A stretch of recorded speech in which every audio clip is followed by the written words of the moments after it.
Please welcome Tech Director of Monarch, Grzegorz Mazur. Can I use this one? Yes. Okay, I will take it. Can I or not? If you want to take it, you can take mine, but we have to turn off this one, yes. All right. Felt to hold the microphone. Hello. My name is Grzegorz Mazur. Presentation is AI in video games. First of all, I will explain who we are and who am I, and then we will talk about AI. We are Monarch from Warsaw, Poland. Is there any chance that at least one person knows us, except guy from Poland? Okay. There's okay, and maybe 3 people. Cool. Why I'm asking? Because I'm curious. Because we are quite young. We set up the company. I set up with my friend exactly 1 year ago in May. We met at 11-bit Studios while doing this War of Mine. So later, after we finished the game, we decided to go on our own. So this War of Mine will be quite a big part of this topic, but I will tell you about it quite later. So we are almost finished doing a game, Crush Your Enemies. It's an RTS game, small RTS game, and I will also tell you about AI in this game. Who am I? So I'm a co-owner, co-boss, and maybe technical director of Monarch because I don't have time for programming anymore. So I'm more just directing. Previously, I was working in 11-bit Studios, as I said, as a lead programmer of this War of Mine and Sleepwalker's Journey. I'm also a lecturer at Warsaw Film School and an amateur musician. There will be a small surprise later about it that you will see. Here's my Twitter. Something screw up. Here's my Twitter and an email. If you want to contact me, feel free to write. I like to talk with people, so you can contact. The topic is AI in games. My first thought was to do a presentation about all the techniques that we use to create AI in games currently, but I realized there's too much of this. So I only took those things that I did. I spent most time doing this in my job. So it will be like a couple of most popular, I would say, techniques. I will just name all the others that are worth mentioning, but I will focus on those from the games I did. So this War of Mine, prototypes of the other games that were not published, and RTS Crush Your Enemies. So this will be about those AI systems. It will be not very technical presentation. It's more like from the designer point of view, programmer point of view, more like an inspiration for you. So let's begin with what exactly is AI in games, because it's important to understand what we are talking about. So I would say it's an interactive system that animates game world. So when we put a guy on a land and make him move around with an animation, it's not AI because there's no decision making there. He doesn't react to what we do. So it needs to be interactive. So the player does something and the AI responds somehow. We can name something called AI agent. So it's the smallest part of the AI world, AI engine. So for example, in an RPG game, AI agent will be single person, right? In RTS could be the single troop or maybe bunch of them. It depends on what level we do the decision. So we basically talk about in simulating AI agents, right? So how it works, agent based on his own state and state of the world, so his knowledge about the world, he takes some actions. So there's no one solution for every game how to do AI. We have to always find the best solution for our game. In most cases, we have to do some modifications, maybe mix some solutions. So that's how we're approaching this topic. So about these actions and this AI agent. With a simple scheme, it can look like that. The AI system is like a box where we have 2 inputs. We have stimulus. For example, it can be enemy in sight, hearing call for help, taking damage. So the things that happen in a game that agent can or system can learn about, can feel it. There's also a state of agent. So for example, health points, resource quantity in an RTS game, or maybe current goal. I also put it in a state of agent because for me it's like a state. So every AI agent has its own goal in an AI. In a simple version, it's just, for example, kill the player, right? But it can be something different. For example, in RPG, it doesn't have to be killing player. It can be, I don't know, defending some place, patrolling the room, or getting some items or resources, so something like that. So there can be different goals. The goal can change during the game. So based on my state, the state of the world, my goal, every AI agent takes actions. So once again, it depends on the game. So it can be shooting, playing animations, beginning of movement, command to move troops, everything you can do in a game. So we have to, at the very beginning, think what are those events that come to system, what is the state of every agent in our game, and think what actions can agent do. And we have to then create this AI system, this box inside, which can use these events and take actions.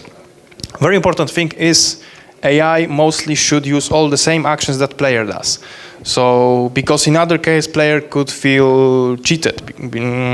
For example, in a racing game, when you have cars, the car of the AI cannot move better than a car of a player. So he should have the same movements and the same parameters available as a player. In other case, the player, when they will find it, they will be not happy, and that's a bad AI system. So most of the times we use the same actions as every player can do. So shooting, playing animations, getting some items, dealing damage, and so on. So it depends on the game.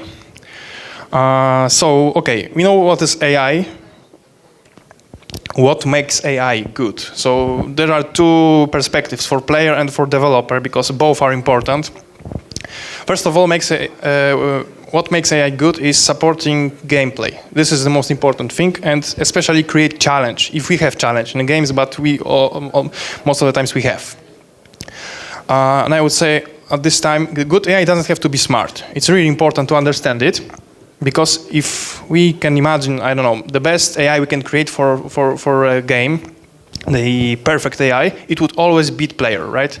Because player cannot play perfect, so he always does some mistakes, and we have a real-time game, then AI will do faster some decisions and actions than the player. If you have turn-based game, the AI will take always the best solution, the player will make some mistakes, so AI cannot be too smart, because it won't be challenged, the game will be just too hard. So we have to think about how we can scale the smartness of the AI on, for example, specific levels.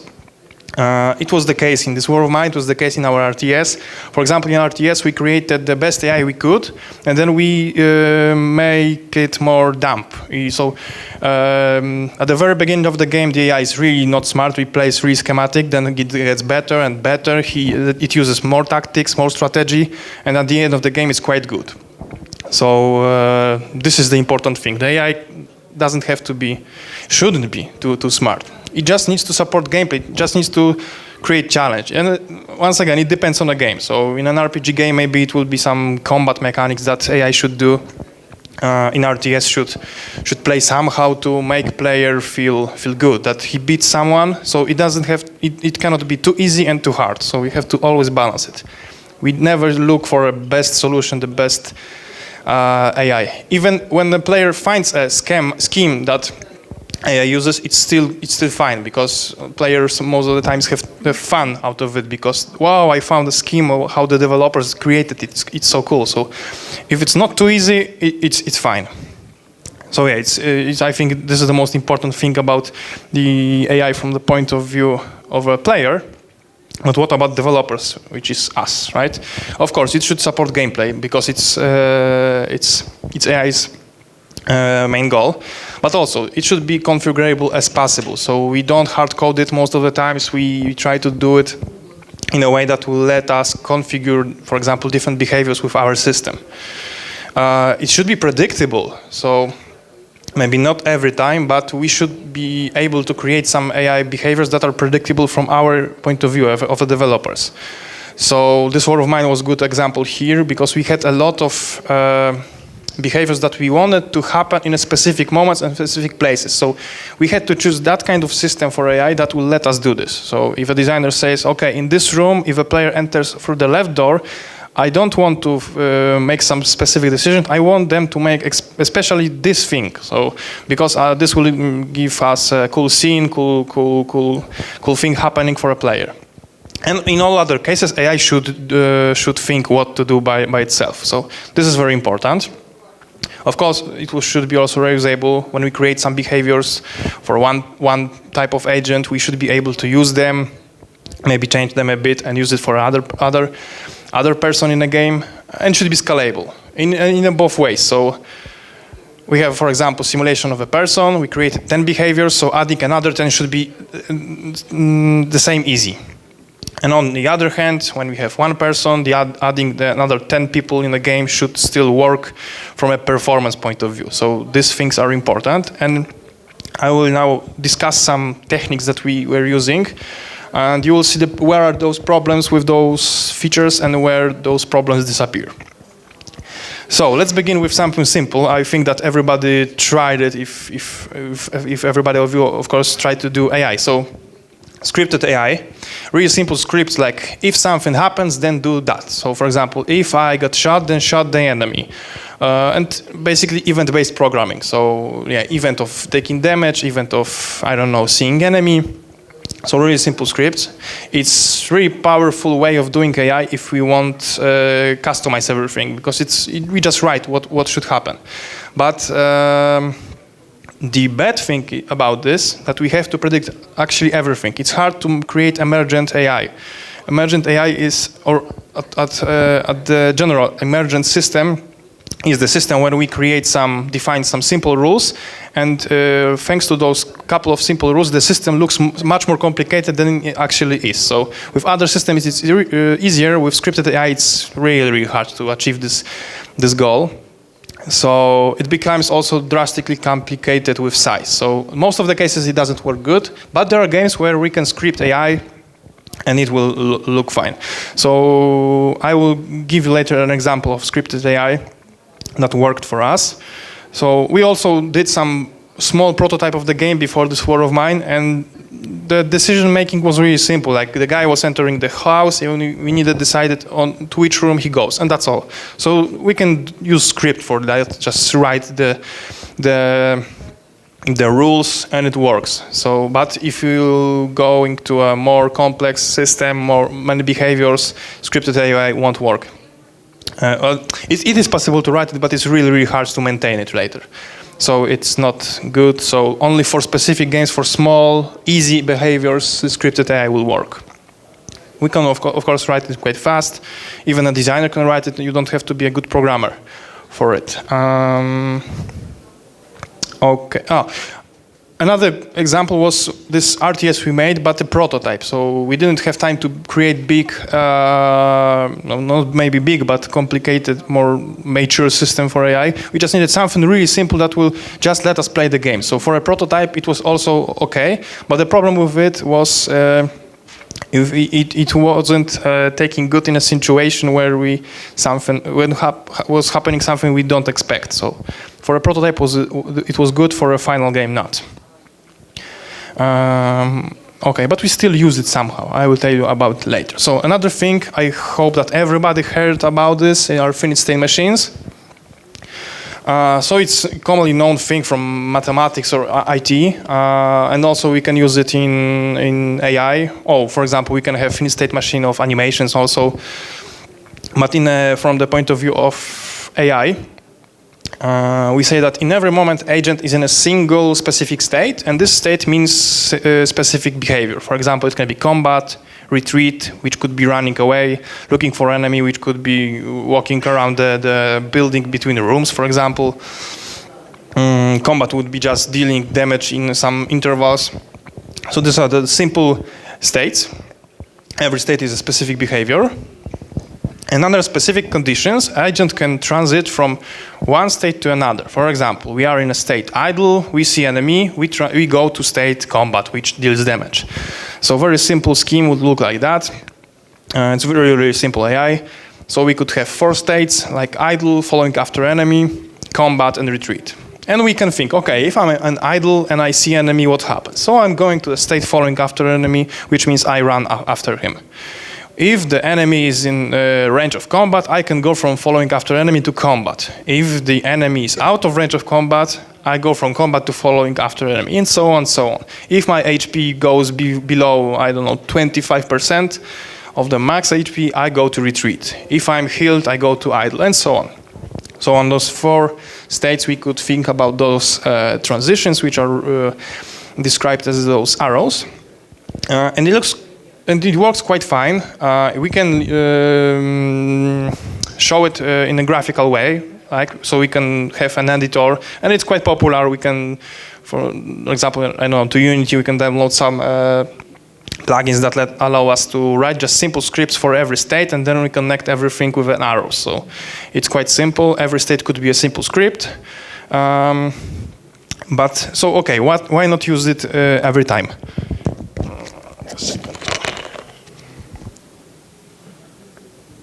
The problem appears when we try to add more states. So it's fine when there's 4 or 5 states.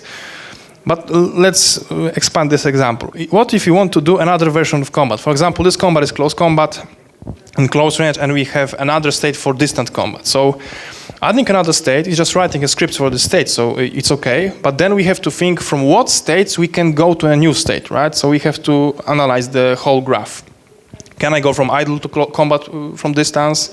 Maybe no. Can I go from following after enemy?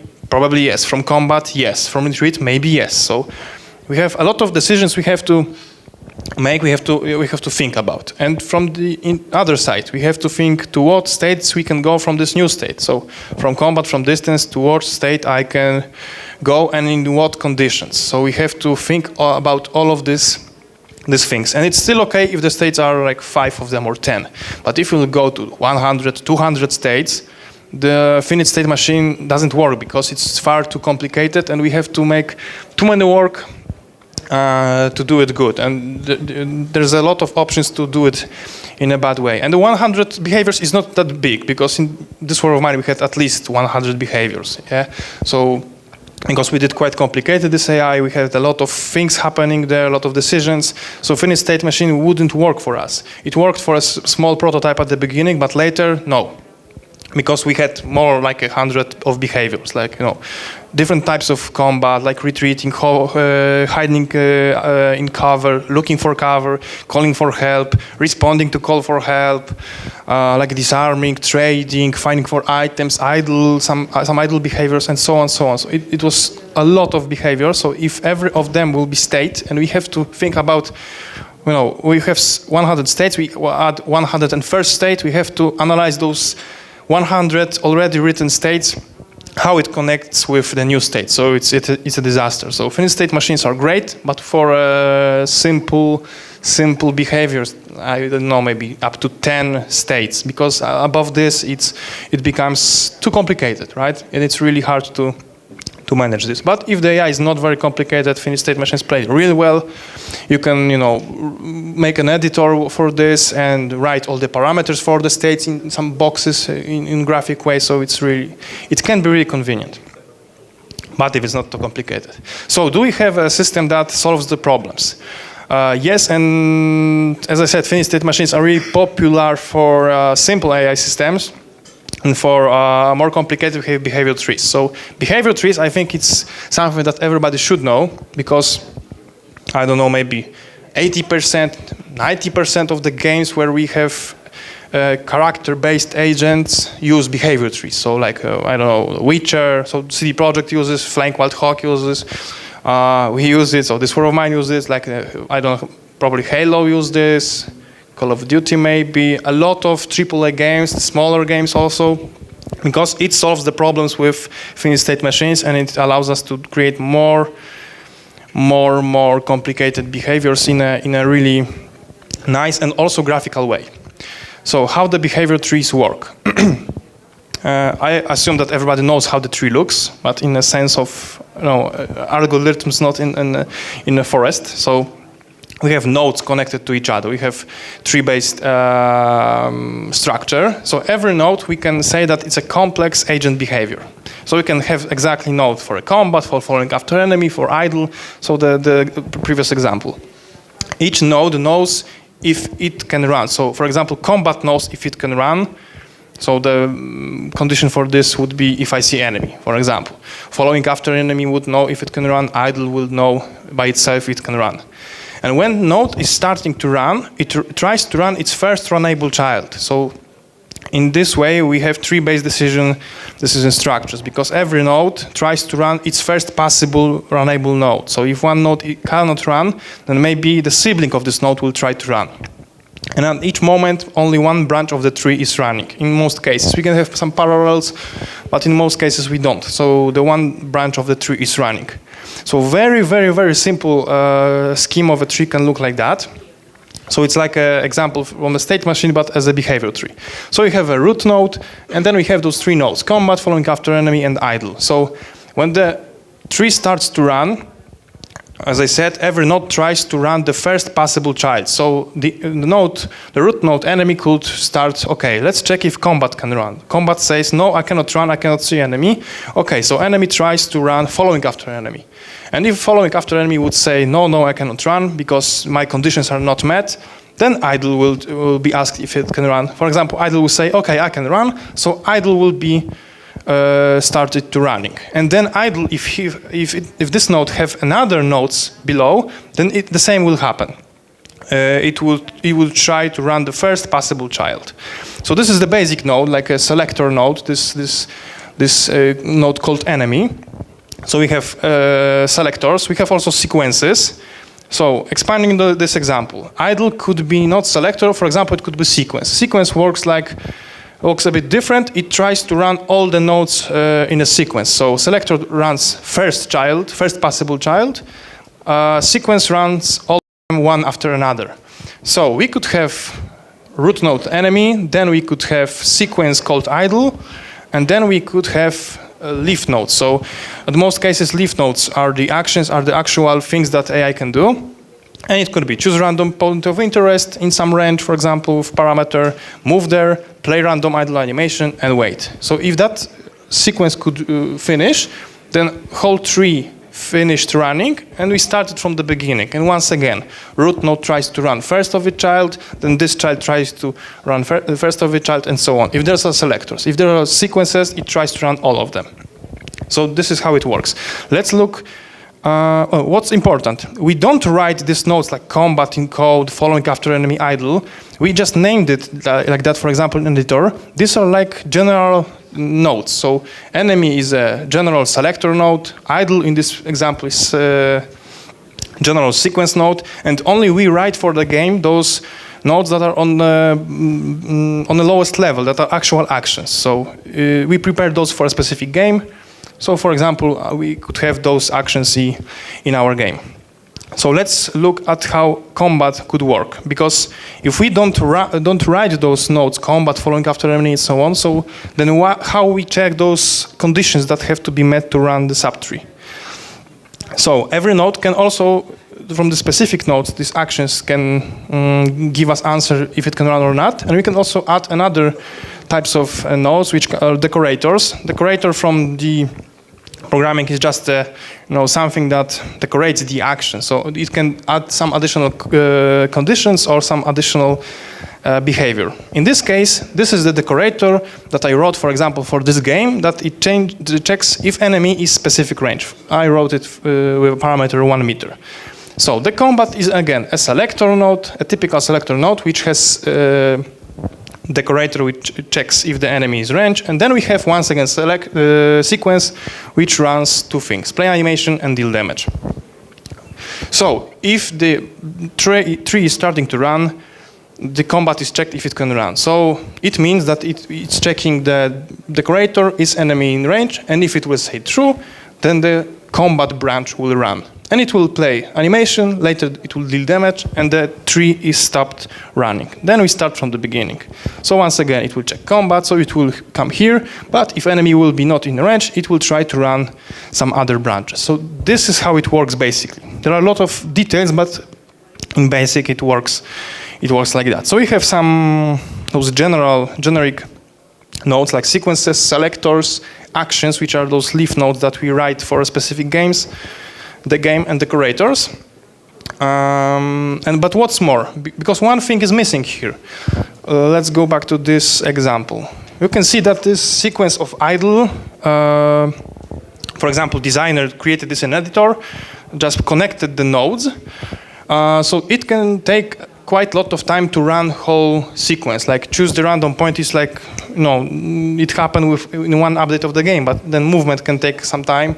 Then we have animation that can take from 5 to 10 seconds, and then we have to wait 5 to 10 seconds. So it can be, for example, 30 seconds to run whole sequence. And what if the enemy will appear in our range during this? So in a basic situation, we just wait to finish the tree, and when it starts running from the beginning, it will happen in that moment. The combat will start to work. But to avoid this problem, we evaluate the tree all the time. For example, 10 times for a second, or when a specific event occurs. So even if for example, idle subtree is running, we can still check if the trees that are subtrees that are more on the left, if those can run or not. So if during running the combat will say, hey, I can run, then idle will be interrupted and we will start a tree of combat. So thanks to that we can program the quite fast response. But still we don't have to check it every update. We can check it even once for a second. One time in a second. Yeah, so from one point of view, it's optimization. We don't have to check all those things many times a second, so the game will run faster. On the other hand, it will do like, every people don't react instantly. They have some moment to think about what to do. So if we will check like for one second or maybe every 2 seconds, then it will model this delay of human decision. So after a reevaluation, a new branch of tree can start running.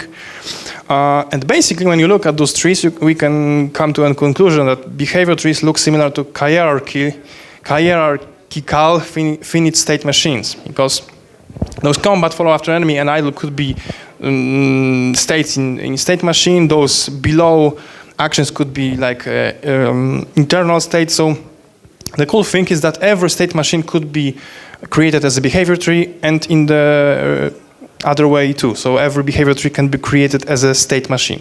But behavior trees are better because, in most cases, because it's easier to maintain it. Because the main difference between this and state machines is that here, for example, for combat, this is combat deciding if it can run or not, but not the state that is already running. So in a state machine, we had this problem that decision if we are going from following after the enemy to combat is not made by combat, but following after enemy. So every state is connected to each other quite strongly. So combat have to be aware about other states, and following after enemy have to be aware, for example, of combat state. In behavior tree, it doesn't work like that. Because of these selectors, we have like priorities, right? So everything on the left in a selector is more important. So only combat decides if it can run, only idle decides if it can run, and so on. And the selector decides what is more important. So it's really easier to make it that way.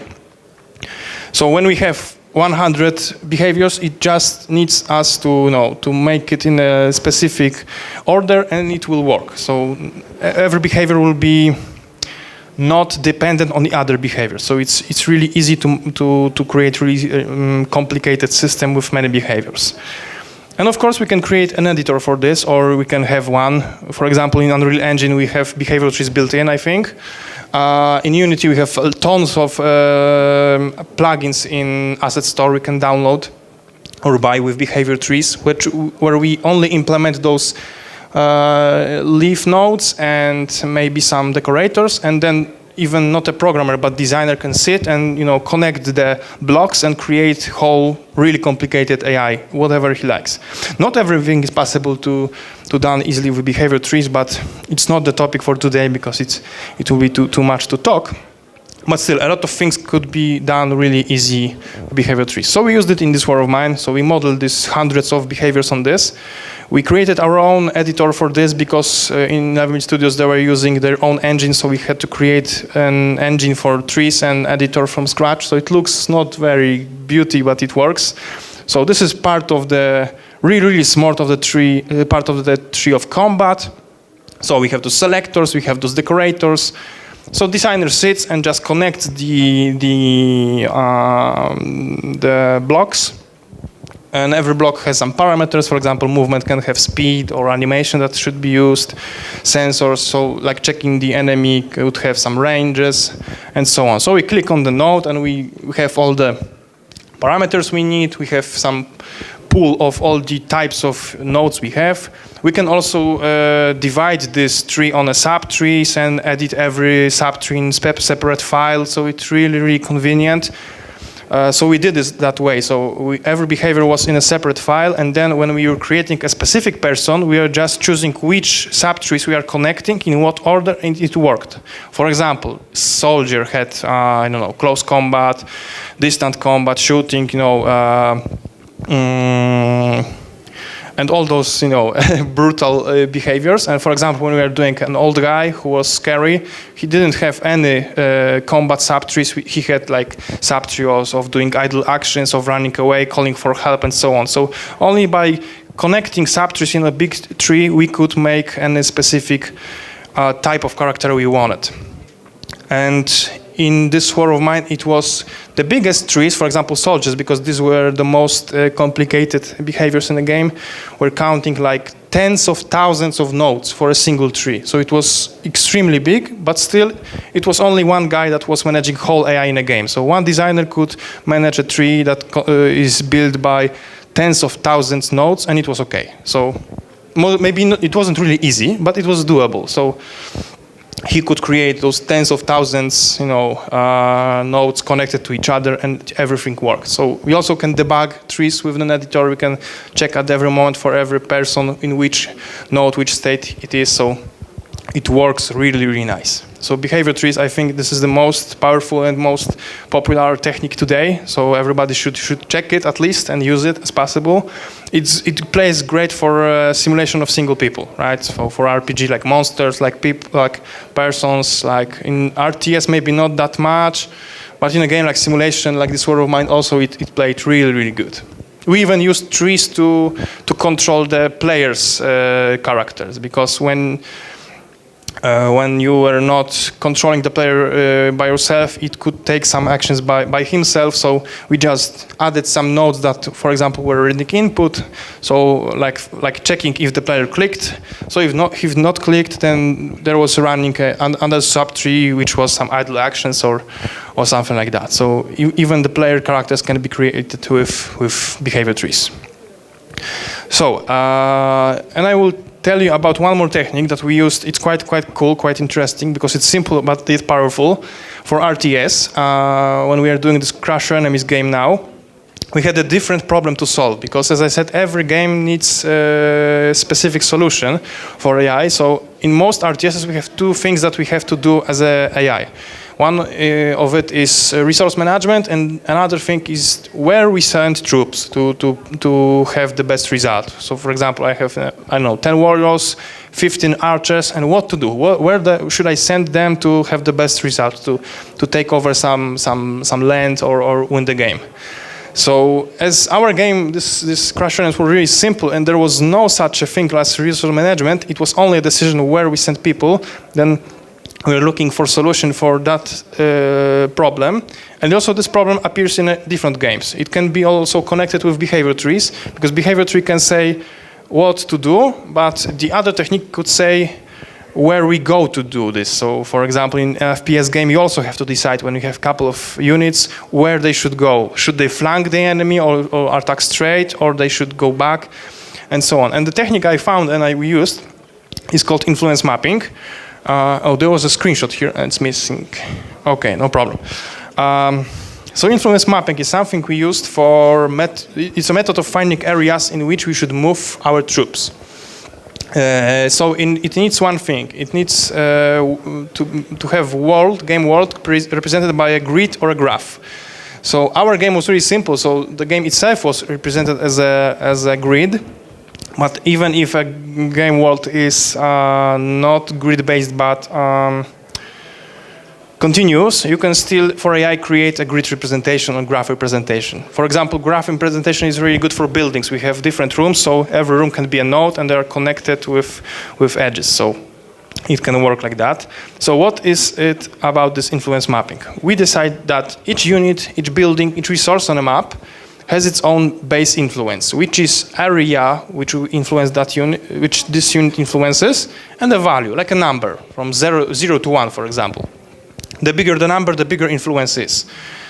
So, for example, peasants in an RTS game could have influence 0.5 in a place where they stand. Warriors, like knights, could have influence 1 on where they stand. For example, archers could have influence 0.2 on where they stand, but they have 1 around of them because they attack at the distance. So in that way, we can model how the specific unit or building affects the area where it is or around. And what's next? It's really simple. So we decide what number is for every of those parts of our game, and then we calculate map of our influence and map of enemy influence. It's just going through all the grids of the game. So, for example, here is this really simple screen. We have like 5-on-4 grid. We can go run through every tile in the grid and add the whole influence of our units and calculate separately the map of enemy influence. So once again, on every tile we add influence coming from all the units, buildings, and resources. And then we take those two maps, those two grids of numbers, just a matrix of numbers, and we subtract one from another. So as a scheme, it could be an image like this. So we could have 2 units, and this could be the influence map of the world. So it's a subtraction of our influence map and the enemy influence map. So let's assume that the more orange color is the bigger value is, and the more blue, the lower. So in that case, in a specific point of the level, if the value is above 0, then we know that we have bigger influence, because it's our influence minus enemy influence. If the value is below 0 in some place, we know that the enemy has bigger influence. So how to use this? Because it's really simple. You can take 5 minutes and write this in a game.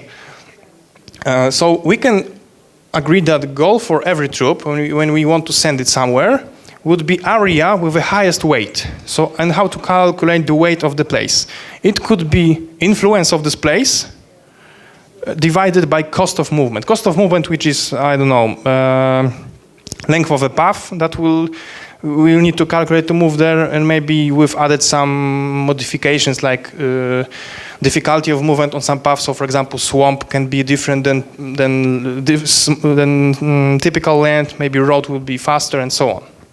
So weight of area could be influence, so a value from the influence map divided by cost of movement. So it's really, really simple, and even with that implemented, like an after hour of programming, it starts to work. So of course it doesn't work too good, but it's already looking like a thinking system, because when we have many buildings, many troops, we can see that AI starts to move the enemies in a specific order. For example, it tries to attack the places where the closest enemy is, but where the bigger influence of the enemies is. But if, for example, if one place there is already our troops fighting enemy, then I won't say, and as a system, AI system, another troops there, because influence in that place would be 0, or maybe it will be even above 0 because I had bigger influence there. So it's really simple rule. So how to improve it? We can calculate some more maps in a really that same easy way. For example, tension map, which is not a subtraction of our influence and enemy influence, but it's one added to another. So the bigger value is in the tension map, the bigger forces are there. No matter what the side, if it's ours or enemies, the bigger value, the bigger forces are there. If there will be combat between 2 big squads, then the value will be really high. And another map, vulnerability map. So it's calculated as a tension map, so something that I just explained, and minus absolute value on influence map. Absolute value which is above 0. So this is a really interesting map, because in that map, every value says that the bigger value there is, then it means the bigger even fights are being there. So for example, if we have somewhere fight 20 units versus 20 units, the value could be, I don't know, 5. But if we have 50 units versus 50 units, the value could be 10. So it will be the bigger when the bigger fights are going there, but are really even fights. So what information does it give us? So maybe it's a good idea, for example, to build a, I don't know, watchtower or something that will boost our units in that place. Maybe it's a good idea to send there boosting units or healing units, because we know that in that place we lose a lot of forces, but it's hard to win that place, because it's easy to, to move the victory to our side onto an enemy side. So again, this is really simple calculation, and again, we can have a lot of information from this. So based on information from different maps, we can imagine a lot of other maps, and additional, based on this information and additional conditions, we can create any strategy possible, because we can create like a simple script. So I told you that I will go back to the scripted behaviors, because connected with this influence mapping, we can create simple script, for example, for every unit type. So different script for, I don't know, warriors, different script for medics, different script for tanks, depending on the game if they are available, of course. That has different weights for every variable in an influence map. So with those simple scripts, with those maps, we can create any possible strategy, and we did it and it worked really well. We can add some more things, like we can introduce inertia or propagation influence. For example, if one place has a bigger influence for a long time, then we can spread it around the area. If the influence suddenly dropped to 0, we can still make it like fall slowly. So it will be like a kind of memory of influence. Also, designer can introduce his own additional goal map, so he can create a really custom maps. So for example, he can make the AI will try to control the specific place in the map. I don't know, maybe important building from a story point of view or something like that. So it can be easily done by just adding value to the influence map by a designer. And as I said, simple scripts are enough to make use of influence maps. So it took me like, I don't know, maybe a week of work to create almost whole system for AI for our game, for RTS. It's simplified RTS, so it's grid-based, but we have different types of units like boosters, warriors, archers, scouts, peasants. We have different types of buildings, so it's like a miniature of RTS, but still, it took me like a week or two with this influence mapping to create AI that really surprised me, and was really, at many moments, it was really hard to beat. So simple scripts plus influence mapping, it's a really powerful tool. So, and again, it can be used for RTSs, for FPSs, everywhere where we have to decide which route or to what area we should move our assets, our forces, and so on.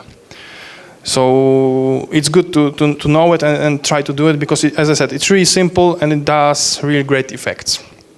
And it's also configurable, so we can create different values, different rules for every unit, and it works fine.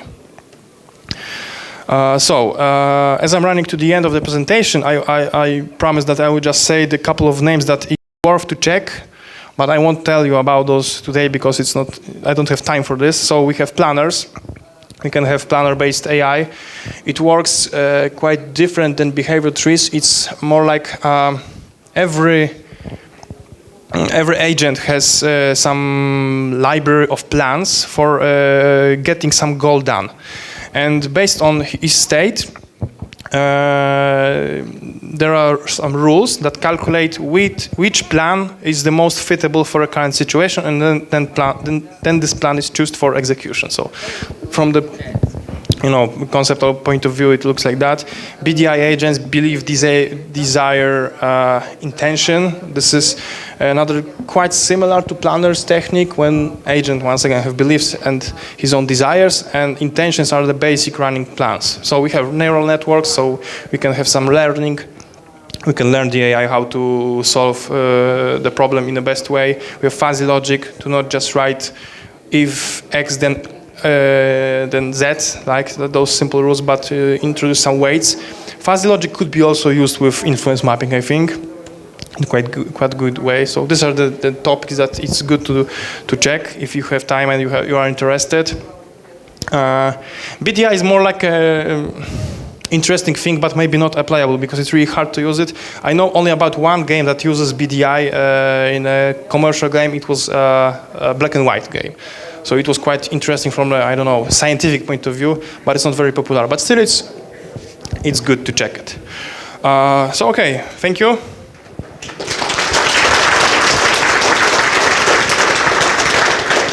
Yes, so thank you for your session, and now it's probably time for some questions. I do believe we have some.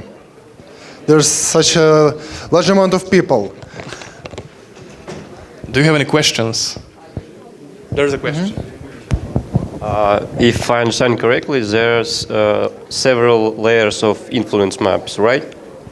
For example, one layer is for the terrain, for the pathfinding, one layer for the, I don't know, for the forces, whereas forces stronger. Is that right? Yes, but I don't think about this as a layers, but as a different maps. But yeah, you can understand this like that. So there's a map of our influence, map of enemy influence, map of combined influences, and so on. If I describe it in layers, how much more layers you got there, and what are they? So actually, I had only those layers I described. So it was map of our influence, map of enemy influence, map of combined influence to make the the basic decisions, and as a support, this tension map and vulnerability map. Which one of them is just a sum of our and enemy influence, and the other is just telling me where the biggest battles are taking. Okay, thank you very much. Problem? Any other questions? There's. So I get you used behavior trees a lot for AI, and did you ever consider or maybe try to use behavior trees for some other things that traditionally use finite state machines? Because personally I'm interested in using them for animation, because animation states machines can be huge. I just thought about it, and I never did it, but it sounds like a cool idea, because with state machines for animations we have the same problem as in AI. If there are too many states, it gets complicated. So yeah, I never did it, I never heard about it, but it sounds like a good idea to check. So I'll drop your line then after this conference, and maybe we'll talk about it, okay? Awesome, yeah, sure. Thank you. Okay, I'll try to just cover as much questions as I can. Thank you very much for your lecture. The question is, the state machine, when the states, there are lots of states, the count of transitions grows very high, and it becomes very complicated? Very complicated, yes, to understand and get in head. So my question is about the planers. It was not stated today here, but you said that the planner has some init states, some init actions that unit can perform, and wouldn't be there an explode of possible paths of reaching a goal when the init states are growing too high, or there is just will be a seeking through the states, so there is would be no need in seeking through all states. You mean in planners? Yes. So I haven't checked planners in practice, so maybe I don't have that knowledge to tell you exact answer. But planners work differently than the state, so it won't explode like that, because it works more like a behavior tree, because we have different plans, and for every plan we calculate somehow a weight of this plan, how important it is at the current moment. So this is quite similar to behavior trees, because every plan decides itself how important it is. So the plan is not one plan is not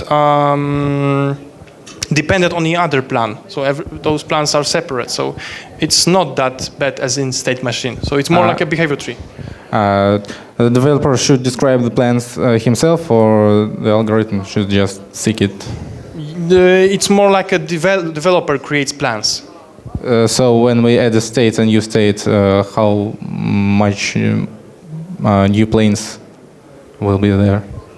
But in a planner, we don't have something like state, I think. It's more like we have current plan. So in a tree, we have current branch. In planner, we have current plan running. And only plans decide which should be run first or later. So it's not that connected. Like, there are no states like in plan. Thank you very much. Okay. Okay, so there were some other questions. There was here and here question. Yeah. Hi, what about goal-based systems of AI? Did you use it? Can you tell something about it? It's a well-known paper from FAIR developers, which describes this technique. So, what can you tell? Actually, I have never tried goal-based behavior, so... It's something like planning, or it's different approaches?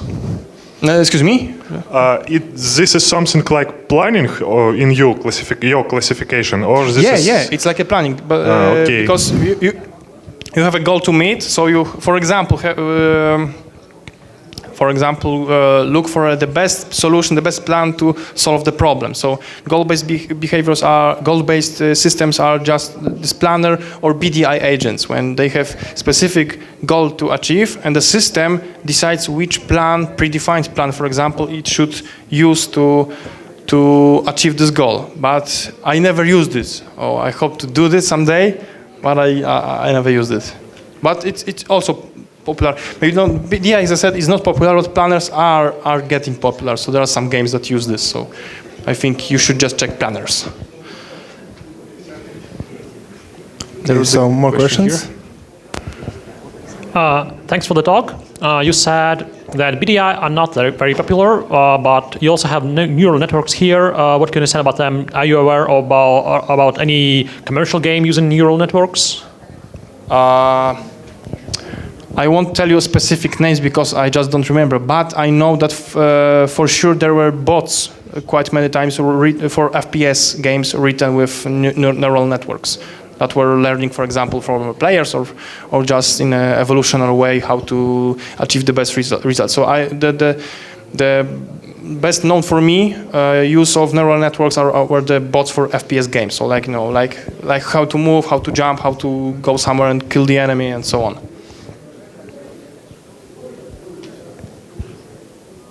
Okay, so anything else? There's another one question here and here.